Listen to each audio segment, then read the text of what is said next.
started out, actually paid a bit more attention to the product removal part. The emphasis is on safely removing product.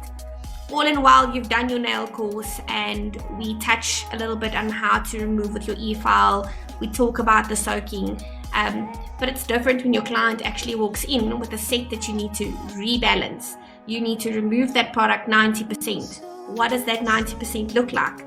And that's what I am here to show you today. But I want to start off with soaking. So I just quickly did like a little application here. I'm going to move the hand up a little bit. Okay, what is that? What did you apply? This is just an overlay of Cover Rosebud, well, a short extension of Cover Rosebud, and it's top coated with Ultimate Finish Gel. So this is the first important thing to remember, guys. There's our Ultimate Finish Gel. This is non-porous, which means this gel cannot soak off. So now my client came in and she wants to soak this set, or you are soaking off somebody else's product before applying yours. So it's important to make sure that you remove your top coat before soaking. Okay, the reason I'm starting with a soaking hand is because soaking takes time. If you soak off a full set of nails, it's going to take you about a half an hour to 45 minutes depending on what is on your client. Here we go. Just gently removing the top coat. If you have long extensions on, you can cut the extensions off first to make the soaking process easier. Okay. And I like to remove a little bit more than just the top coat. If you look at her nail from the front, can you guys see that it's really thin? Yep. It makes the soaking a little bit easier, right? There's a short extension on here, so you can clip it off. Okay, so a pro tip, let me tell you, Zabi, pro tip. If you use only the side of your nail clippers, right? Right. And you angle it in the direction that you want the acrylic to crack. So you literally only cut with the tip of your nail clipper. If you then cut only with that corner, then it pops off in the direction that you want it. No way. I know. Absolutely cool.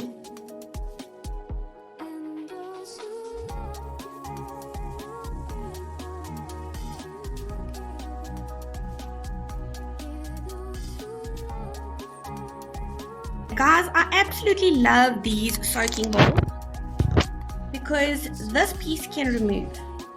Okay, so when my client walks in, I actually boil the kettle, but I don't use boiling water. The reason I boil it when she walks in is so that the water gets enough time to cool down so that your client does not burn. Because ideally you'll be adding your hot water at the bottom, and then in the top part you'll be adding some acetone. So I'm only soaking her index finger, so that's why there's only acetone in her index finger. But fill it up nicely so that because it evaporates. I don't like clipping in these sides when soaking, because let's say the water is a little bit hot for the client while they are working. So guys, also listen to this. When you are soaking, don't let the client take their hands in and out of the bowl if the water is too hot. Rather let them remove this piece and keep their hands in the acetone. Okay, acetone, the moment you take it out, your fingers out of the acetone, the acrylic that's on there hardens again. So to speed up this process, keep it in the acetone. So I'm going to keep her hands in there.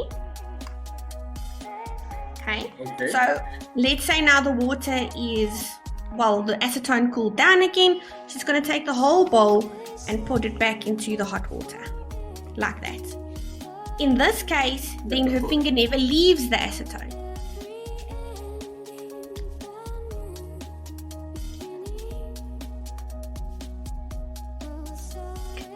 Then I would swap hands. I'll take this hand out of the acetone while her right hand is soaking. Then I use an old bit, guys. Here's my old bit. Oh, there we go. And the reason, you can see there's actually product stuck in there. The reason why I use the old bit is because when acrylic is wet, obviously it's going to get stuck in your old bit. In your drill bit, yes. Yeah. So what I do is then I semi-remove product with my old bit before I put it back into the soaking bowl. This way I don't apply pressure to her nail when I'm scraping. Yeah, and I think it's a safe removal on it. This is what my process looks like, and it's been in here for about 30 minutes now, if my time is correct.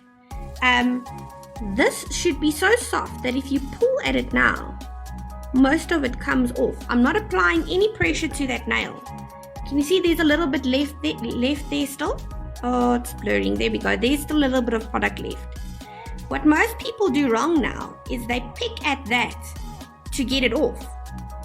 Please don't. Put it back in the soaking bowl for another 10 minutes before you try to remove that. I want to show you guys how beautiful her nail plate looks after removal. Can you see the difference? There's no white marks or any lines on her nail. I didn't tear away any of her nail. There's no, we call it rings of fire, where there's like red lines on the nail. There's nothing. So this now soaked for about 40 minutes and the whole nail came off. So if we know how to look... Yeah, the enhancement, not the nail. Thank you for correcting me. No worries. It would have been a problem if her whole nail came off. Then maybe we're not doing it right.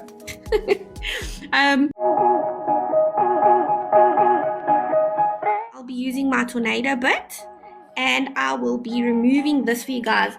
Please mind the sound, but you can listen because you can actually hear the pressure. Yeah, this is important. Yeah, you can hear the pressure. I'll demonstrate. This is what it should sound like. Even. And I like to move from side to side. When you are removing product, guys, it's important to pull your electric file towards yourself. If this client wanted to remove her extension, at this point I would cut her extension off. But I want you guys to have a look for me. I'm going to show you. I'm going to leave this extension on because when we remove product for a rebalance, we remove the product 90%. So if you look at her finger from the top, see how thin it is? My extension is super thin. Yep. I'll be able to now, when I'm done with the back, removing the product at the back, I'm able to reapply product over this after prepping because my extension is still on. But I want to show you guys what it means to do a 90% removal. A pro tip for everybody listening, I prefer removing most of the bulk towards the front part of the nail first. Yep. In that way you can see how much product is left on the nail plate. And you can see whether you are going to be filing, because a student's first reaction is, what if I file through the nail? Well, if you look at what you're doing, you won't file through the nail. Okay, so let's go around this cuticle area. And you'll see that I'm supporting and creating stability by using my pinky finger. As an anchor. As an anchor, yes. You guys, this nail will now be ready for prep, and it's thin enough. Can you see that there is still product on her nail, but it's still transparent enough so that you can see the natural nail plate? Nice. This is 90% removal. I'm leaving that last 10%. And also a tip, I prefer leaving a little bit of clear or pink on the nail plate like this before applying acrylic color like black or red. Absolutely. Because then when you do the removal, you won't file onto the nail to remove the black. And you won't be thinking that it's a fungus that's on your client's nail. It's actually just you trying to remove the color. So guys, ultimately, if you look at soaking properly, is about 40 minutes. Product removal with an e-file is about 20 to 30 minutes on a long set of nails, not short. And ultimately, removing product with an e-file to rebalance in between is actually a lot quicker than what it is to soak. But both of these methods have their place in the nail industry, like within your day. Like Classy Bossy said, she does it when there's pocket lifting and things. I prefer to do it when my clients have done dark colors. But when I whip out the soaking bowls, my clients are like, what are you doing? Because what's this?